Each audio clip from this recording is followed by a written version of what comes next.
والصلاة والسلام على من لا نبي بعد أما بعد فأعوذ بالله من الشيطان الرجيم بسم الله الرحمن الرحيم فصل لربك وانحر صدق الله العظيم قال النبي صلى الله عليه وسلم إنما الأعمال بالنية أو كما قال عليه الصلاة والسلام কাটোয়া জামিয়া ইসলামিয়া দারুল মাদ্রাসা কর্তৃক আয়োজিত আজকের এই সাপ্তাহিক সেমিনারের উপস্থিত সম্মানিত সভাপতি, সুদক্ষ পরিচালক এবং আমার সামনে অনুষ্ঠিত এলএলবি বছর ছাত্র ভাইরা সকলকে জানাচ্ছি আমার অন্তরস্থল থেকে আন্তরিক শুভেচ্ছা ও অভিনন্দন।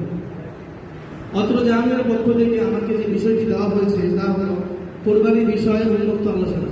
সেই বিষয় থেকে আমি কোরবানির ফজিলত সম্পর্কে কিঞ্চিত আলোকপাত করব ইনশাআল্লাহ। ওমা তৌফিকি ইল্লা বিল্লাহ।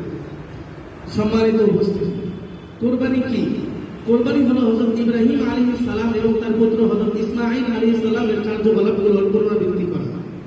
সে সম্পর্কে আল্লাহ তাআলা রব্বুল আলামিন কুরআনুল কারীমে নবীকে তাগিদ দিয়ে বলেন, ফাসাল্লি লিরাব্বিকা ওয়ানহার, অর্থাৎ হে নবী, আপনি আপনার রবের জন্য নামাজ পড়ুন এবং আপনার রবের জন্য কোরবানি করুন।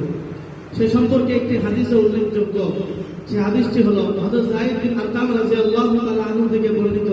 তিনি বলেন, প্রতিবার সাহাবী হযরত সাল্লাল্লাহু আলাইহি ওয়াসাল্লামকে জিজ্ঞাসা করলেন, ইয়া রাসূলুল্লাহ, কোরবানি কি? আল্লাহ নবী সাল্লাল্লাহু আলাইহি ওয়াসাল্লাম ইরশাদ করলেন, তা হলো তোমাদের পিতা হযরত ইব্রাহিম আলাইহিস সালামের সুন্নাত। সাহাবীরা আবার জিজ্ঞাসা করলেন, হে আল্লাহর রাসূল, এতে আমাদের লাভ কি? রাসূলুল্লাহ সাল্লাল্লাহু আলাইহি ওয়াসাল্লাম পুনরায় উত্তর দিলেন, এতে তোমাদের লাভ হলো যে পশুটি তোমরা কোরবানি করবে তার প্রত্যেকটি পশুর বিনিময়ে তোমাদের আমলনামায় একটি করে সওয়াব দেওয়া হবে। সাহাবীরা পুনরায় আরজ করলেন, হে আল্লাহর রাসূল, যদি আমরা ভেড়া কোরবানি করি তাহলে কি? আল্লাহ রাসূল সাল্লাল্লাহু আলাইহি ওয়াসাল্লাম জবাব দিলেন, যদি তোমরা ভেড়া কোরবানি করো তাহলে ভেড়ার প্রত্যেকটি লোমের বিনিময়ে তোমাদেরকে একটি করে সওয়াব দেওয়া হবে। সেই বিষয়টি আরো একটি হাদিস আছে। আল্লাহ রাসূল সাল্লাল্লাহু আলাইহি ওয়াসাল্লাম ইরশাদ করেন যে কিয়ামতের দিনে বান্দার কার্যকলাপগুলো, কৃত্রিম আমলগুলো ওজন করার জন্য নীতি স্থাপন করা হবে। যখন নীতি স্থাপন করা হবে, এক ব্যক্তিকে ডাক দেওয়া হবে, এক পাল্লায় তার গুনাহগুলো দেওয়া হবে এবং আরেক পাল্লায় তার নেকিগুলো দেওয়া হবে। দেওয়া হলে দেখা যাবে যে নেকির পাল্লা হালকা হয়েছে, গুনার পাল্লা ভারী হয়েছে। তখন আল্লাহ তাআলা রব্বুল আলামিন ফেরেশতাদেরকে ডাক দিয়ে বলবেন, ও ফেরেশতারা, আমার এই বান্দা কি দুনিয়াতে কোরবানি করেছিল?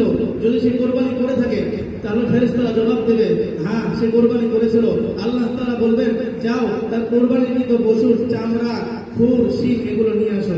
যখন এগুলো নিয়ে আসা হবে তখন তার সওয়াবের পাল্লায় দেওয়া হবে, আর সওয়াবের পাল্লায় দিলে এই সওয়াবের পাল্লা ভারী হয়ে যাবে, তখন তাকে জান্নাত দেওয়া হবে। আল্লাহ রাসূল সাল্লাল্লাহু আলাইহি ওয়াসাল্লাম এ সম্পর্কে আরেকটি হাদিস সদরকুরআনি করে বলেছেন যে যে ব্যক্তি ধন সম্পদ থাকা সত্ত্বেও, মালের নিসাব হওয়া সত্ত্বেও কোরবানি করল না, সে যেন জামাতে ঈদের নামাজে শরীক না হয়। সম্মানিত উপস্থিতি, এই উপরোক্ত আয়াত এবং হাদিস থেকে বোঝা গেল কোরবানি অত্যন্ত একটি গুরুত্বপূর্ণ আমল। তা আমরা সকলে কোরবানির বিষয়ে জেনে আমল করার চেষ্টা করবো ইনশাআল্লাহ। কিন্তু আমি যে হাদিসটি তেলাওয়াত করেছি, হাদিসে নবীজি সাল্লাল্লাহু আলাইহি ওয়াসাল্লাম বলেন, ইন্নামাল আ'মালু বিন্নিয়াত, নিশ্চয়ই আমলের প্রতিদান তার নিয়তের উপর নির্ভর করে। তো আমাদের সমাজে কিছু লোক আছে যারা কোরবানি বিষয়ে জানে না, যারা কোরবানি মানে মনে করে লোক দেখানো, যারা কোরবানি করে লোক দেখানোর জন্য, যারা কোরবানি করে বস্তু খাওয়ানোর জন্য। তাদের উদ্দেশ্যে বলতে চাই যে কোরবানি মানে বস্তু খাওয়া নয়, কোরবানি মানে লোক দেখানোর উদ্দেশ্য নয়। কোরবানি হলো আল্লাহ তাআলাকে নিজের তাকওয়া দেখানো। আল্লাহ তাআলা রব্বুল আলামিন আমাদেরকে এই সব ফিতনা থেকে বেঁচে সঠিক নিয়ম জেনে আমল করার তৌফিক দান করুন। আমিন। নাসরুম মিনাল্লাহি ওয়া ফাতহুন করিম ওয়া বাশশিরিল মুমিনিন। আসসালামু আলাইকুম ওয়া রাহমাতুল্লাহ।